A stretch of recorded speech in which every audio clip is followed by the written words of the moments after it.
Good evening. It's Wednesday, the 1st of October, and here's what's making news around the world on World News Tonight. Political deadlock. U.S. government shutdown begins after Congress failed to reach critical funding agreement.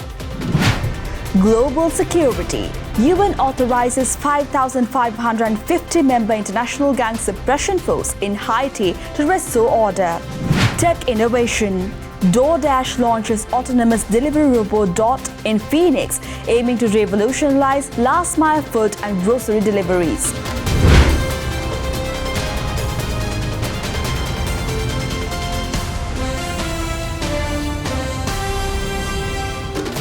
From Colombo, this is World News Tonight with Amarsha Fernando. Good evening once again. The U.S. government has partially shut down as Congress failed to pass a funding bill, deepening partisan divisions. The shutdown threatens furloughs for hundreds of thousands of federal workers and disrupts key services. Lawmakers remain deadlocked, raising concerns over economic impacts and prolonged political standoff. The U.S. government shut down much of its operations as deep partisan divisions prevented Congress and the White House from reaching a funding deal. That sets off what could be a long, grueling standoff that could lead to the loss of thousands of federal jobs. The 15th government shutdown since 1981 commenced hours after the Senate rejected a short-term spending measure that would have kept government operations afloat through November 21st. Democrats opposed the legislation due to Republicans' refusal to attach an extension of health benefits for millions of Americans that are due to expire at the end of the year. Republicans say the issue must be addressed separately.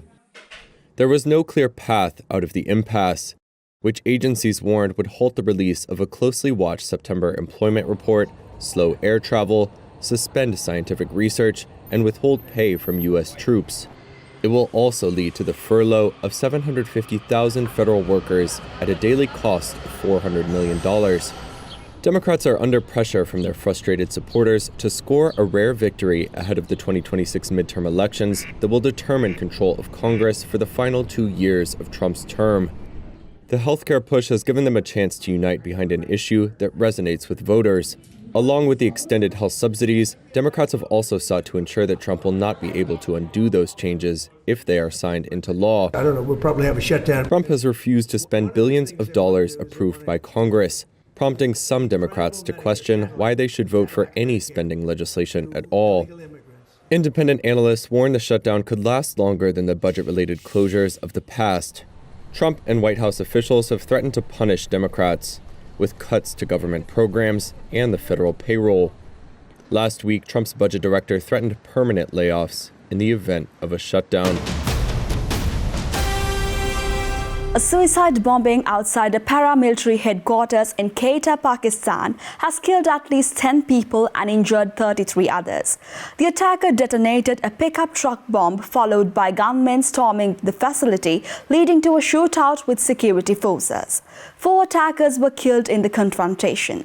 The assault occurred in Balochistan province, a region grappling with separatist insurgencies and Islamist military activity. A suicide bombing killed at least 10 people outside the headquarters of a paramilitary force in the southwestern Pakistani city of Quetta, officials said. Following the bombing, several gunmen stormed the headquarters, triggering a gun battle with the paramilitary, according to televised remarks from Provincial Chief Minister Sarfraz Bhakti. Bhakti said the suicide bomber was driving a pickup truck and security forces killed 4 further attackers. 10 people, including civilians and soldiers, were killed by the attackers, Provincial Health Minister Bakht Kakar, and another 33 were injured. He added that paramilitary soldiers were among those killed, although the exact number was not yet known. Quetta is the capital of restive Balochistan province, which borders Afghanistan and Iran. This mineral-rich region is notable for the Gwadar port, constructed by China as part of the China-Pakistan Economic Corridor. This project is a significant component of President Xi Jinping's Belt and Road Initiative, a $65 billion investment aimed at expanding China's global influence through road, rail and sea connections. In recent months, both militants and separatist insurgents have intensified their attacks in the region. However, no group has claimed responsibility for this latest bombing. A powerful 6.9 magnitude earthquake struck the central Philippines late last night, leaving at least 69 people dead and over 140 injured. The quake centered near Bogo City in Cebu province caused widespread damage, including collapsed buildings and infrastructure disruptions. Rescue operations are underway. The wounded receive treatment outside this hospital in the Philippine province of Cebu. Rescue officials say the facility inside is struggling to cope. There are many patients here. We are already overwhelmed. Local authorities are frantically searching for survivors after one of the strongest earthquakes to hit the central Philippines in over a decade. It struck at 10 p.m. local time. Amateur footage shows the moment the lights from this church started to fall and its bell tower collapsed. The 6.9 magnitude quake forcing residents out on the streets, with some taking shelter and resorting to prayer. Lord, please send some help, Lord. The earthquake's devastation is extensive. Shattered glass surrounds this shopping center, and some buildings barely stand upright. Family members comfort each other as local officials take away the dead. Authorities expect the death toll to rise as most people were at home at the time the quake struck. The Philippines sits in the Pacific Ring of Fire, prone to volcanic activity and earthquakes. A tsunami warning was lifted hours after it went into effect. The earthquake comes as Cebu and other provinces in the Philippines recover from the passing of Tropical Storm Vualai, which killed dozens of people. Australian Prime Minister Anthony Albanese has expressed concern over reports that China's state-run China Mineral Resources Group has advised steelmakers to pause purchase from iron ore from BHP. Albanese emphasized the importance of free market operations and hopes for a swift resolution to the issue. Millions of tonnes of iron ore pulled out of Australian mines, and the biggest customer is said to have slammed the door. According to Bloomberg, China is pausing its orders from BHP, leaving millions of investors in a hole. It is a bit of a shot across the bow, and it is, I think, a negotiating tactic. They're trying to get a better price deal. 80% of Australia's iron ore goes to China, and the price remains high, above $100 a tonne. The assumption from Treasury has been that the price would come down to $65. The buyer could be getting impatient. Well, these measures are always disappointing, but let's hope certainly that they are very much short-term. Sometimes when people are negotiating over price, sometimes these things will occur. Trade and Resources ministers today declining to discuss details or formally confirm the reports, and no clarity was given to shareholders from BHP. Obviously they'll be concerned, and there's still a lot of commercial work going on between the purchasers in China. That said, these mining contracts boost the federal budget, so the government is definitely watching. But I want to see this resolved quickly. South Korea is hosting the 10th Trilateral meeting of personnel authorities from China, Japan and Korea in Seoul, making the 20 years of civil service cooperation. The summit focuses on modernizing public service, addressing digital transformation, supporting younger officials and enhancing collaboration to prepare for future challenges across the three nations. Korea, Japan and China are joining forces to shape the future of their civil services. That mission brought senior officials to Seoul for the 10th Heads of Personnel Authorities meeting of China, Japan and Korea, held in Korea for the first time in a decade. Marking the 20th anniversary of their Trilateral Personnel Network, the two-day event focuses on innovation in personnel administration for future generations, highlighting the need to modernize systems in a rapidly changing world. As host, Korea stressed the meeting is about more than policy, it's about people. Public service is about serving the people. To do that well, we need to ask what steps should be taken, and that's the focus of this agenda. We are especially looking at what the younger generation of civil servants are thinking and how we can better support them going forward. Over the past 2 decades, the network has become one of the few ministerial-level mechanisms among the 3 countries that has consistently fostered cooperation. Officials say that legacy is worth protecting, but also needs to evolve. All of our countries face the same challenge of rapidly changing demographics, and we need smart ways to address it. Another major issue is the digital transformation, with AI and emerging industries like crypto developing differently in each nation. The goal is to tackle these challenges together, finding solutions through trilateral cooperation and building a brighter future for all free countries. For Korea, officials say their role is not just to participate, but to lead by example, particularly in working conditions for civil servants. Many frontline officials face stress in disaster situations, so we're also creating institutional measures to protect their mental health and help them stay motivated to serve the people. As the three countries mark 2 decades of cooperation, the meeting in Seoul is not just a reflection of how far they have come, but a signal of their shared determination to prepare public institutions and the people within them for the generations to come. Let's go in for a short commercial break. More world news coming right after this.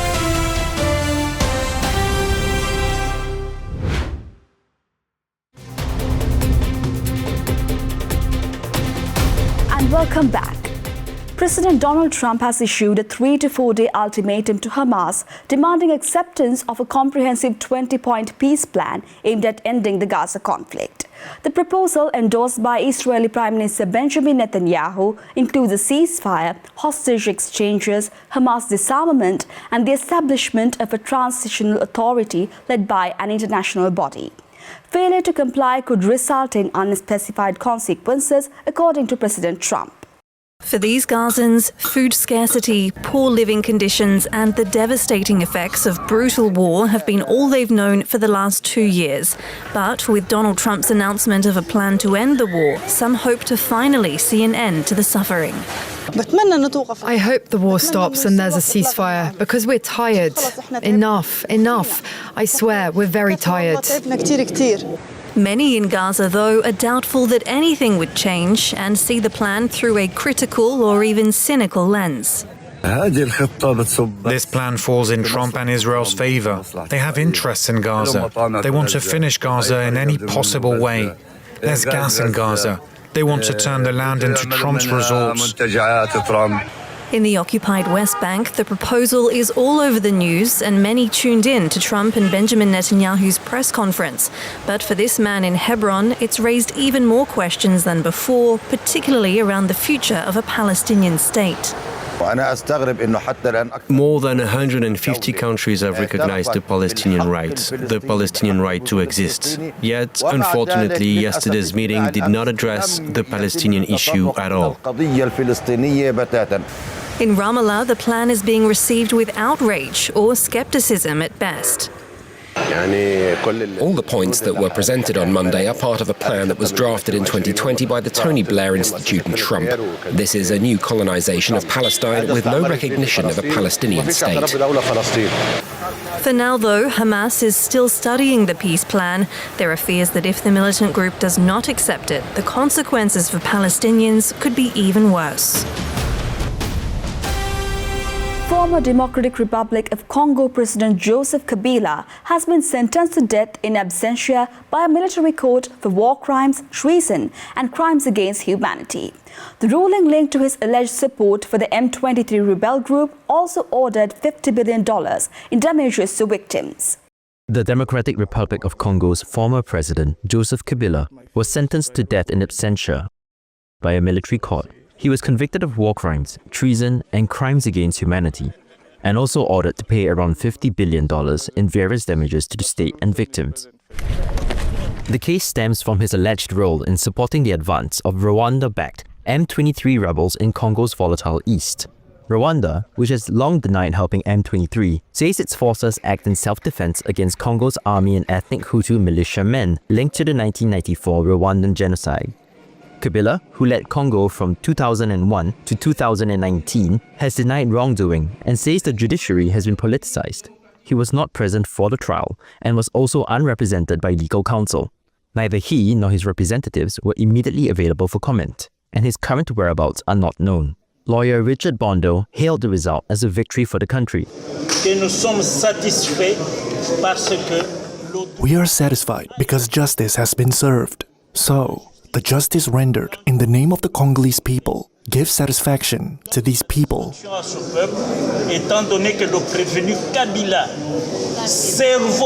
that the defendant, Kabila, mastermind of all rebel movements, all insurgents, and all Rwandan aggression, he, as the mastermind, has just been sentenced to capital punishment.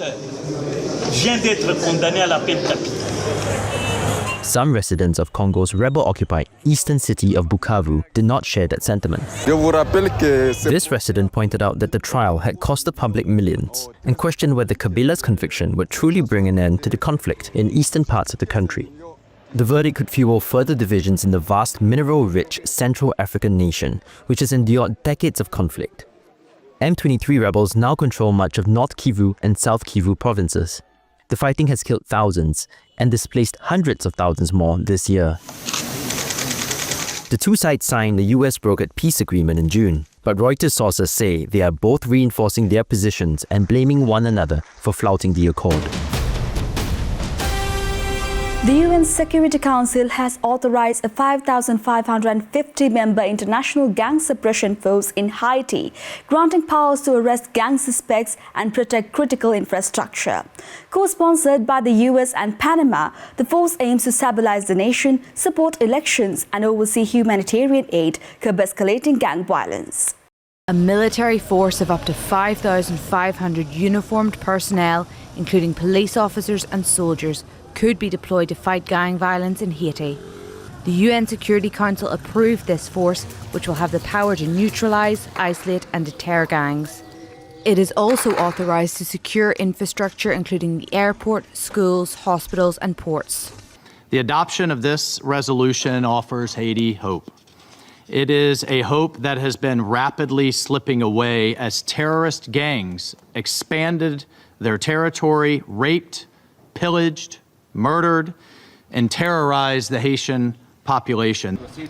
This resolution will transform a Kenyan-led international security mission which has been operating in the Caribbean country for the last 15 months. It has faced numerous challenges including staffing, logistics and underfunding.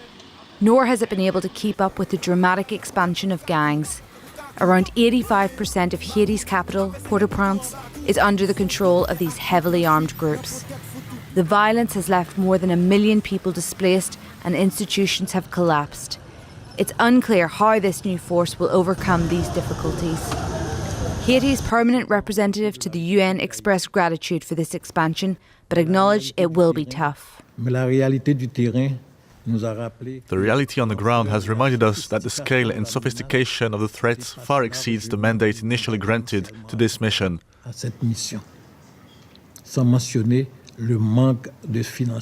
Not to mention the considerable lack of funding. We will remain forever grateful to our Kenyan brothers for the sacrifices that they made. Not everyone on the UN Security Council is on board with the resolution. Russia and China were both critical and abstained from the vote along with Pakistan. Beijing said it could exacerbate the situation, while Moscow argued that this mission was unlikely to produce sustainable results. Colombia has unveiled its first domestically manufactured assault rifle designed to replace the Israeli-made Gali used since the 1990s. Produced by state-owned Indimil, the move follows halts on arms purchased from Israel and the United States. The rifle aims to boost national defense with modern, cost-effective capabilities.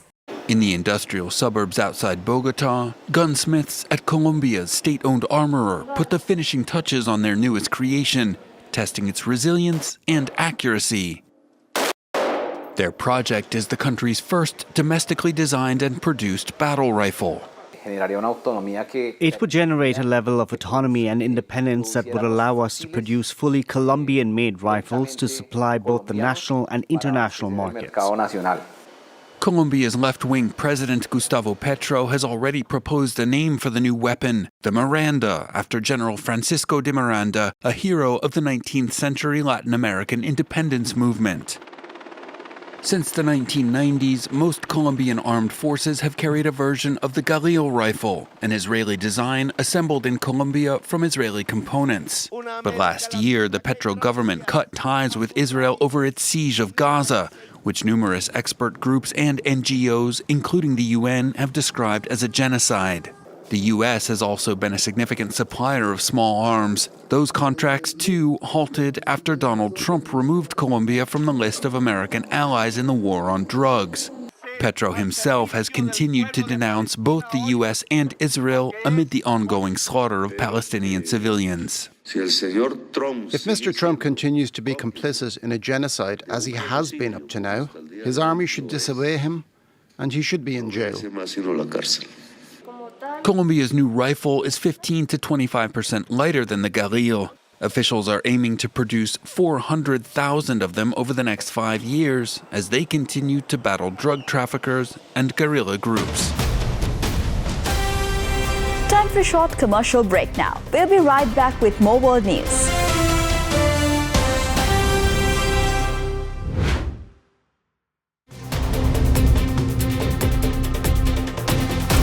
And welcome back. DoorDash is launching Dot, its first commercial autonomous delivery robot in the Phoenix area. The all-electric miniature car-sized bot can travel up to 20 minutes per hour on sidewalks, bike lanes and roads using advanced navigation technology. Dot aims to improve delivery efficiency, safety and convenience for local customers. There's a new bot on the streets. When great hunger meets great innovation. Meet Dot, DoorDash's first commercial autonomous delivery robot rolling out around Phoenix. At just 1/10 the size of a car, DoorDash says this all-electric bot can travel up to 20 miles per hour on sidewalks, bike lanes, and even roads, using built-in navigation tech like GPS, radar, lidar, and cameras. Dot stands at 4 feet 6 inches tall, but don't think that its cute headlights means it can't do the heavy lifting. At 350 pounds, the company says Dot can carry 6 large pizza boxes or up to 30 pounds at once. DoorDash co-founder Stanley Tang saying Dot was built out of necessity, adding you don't always need a full-size car to deliver a tube of toothpaste or a pack of diapers. But Dot isn't the first robot delivering out on the mean streets. AV Ride's robots scoot along under 10 miles an hour. AV Ride partnered with Uber Eats to bring robo-deliveries to 3 U.S. cities last year. And Surf Robotics has some too, now rolling out in Chicago. The bots have hit some speed bumps, with viral videos showing them getting stuck or even tampered with. In a groundbreaking effort to restore coral reefs, scientists off the coast of Cuba are employing a procedure akin to vitro fertilization, resulting in a remarkable 90% success rate, significantly higher than natural reproduction. This innovative approach offers new hope for the preservation of vital marine ecosystems. Under the waters off the coast of Cuba, these coral colonies are getting a reproductive boost through a kind of coral IVF. Se hace principalmente porque los arrecifes de corales en el mundo entero están teniendo un declive importante y están siendo fuertemente degradados todas las poblaciones de corales. Warming oceans due to climate change have disrupted the animal's delicate habitat. At least one estimate says 14% of all the corals worldwide have disappeared since 2009. But coral conservationists say the damage is likely higher. Suffice to say, it's severe, it's universal across the reefs around the world. To ensure the coral have a chance to procreate, scientists from the National Aquarium in Cuba do the delicate work of gathering egg and sperm samples during spawning season, which takes place just once a year, sometimes in just a matter of hours. Básicamente lo que hacemos es colectar los gametos del medio natural de diferentes colonias. Hoping to encourage fertilization, the samples are mixed together, then placed in incubators, creating human embryos not all that different. In one sense, it's very similar in terms of the technique, the steps that we do. What's very different, of course, is the biology of the parents. Launched in 2019, the Cuba project has seen success, resulting in 3 farms where the new life starts to take hold. And with that, we come to the end of today's edition of World News Tonight. With the hopes of seeing you again, I'm Amasha Fernando, and we leave you tonight with the visuals of Zendaya and stars shining at Louis Vuitton show. Also, don't forget to send us your feedback through email at feedback.ad24english@derana.lk or via WhatsApp at 076 805 7933. Thank you for watching and have a great night.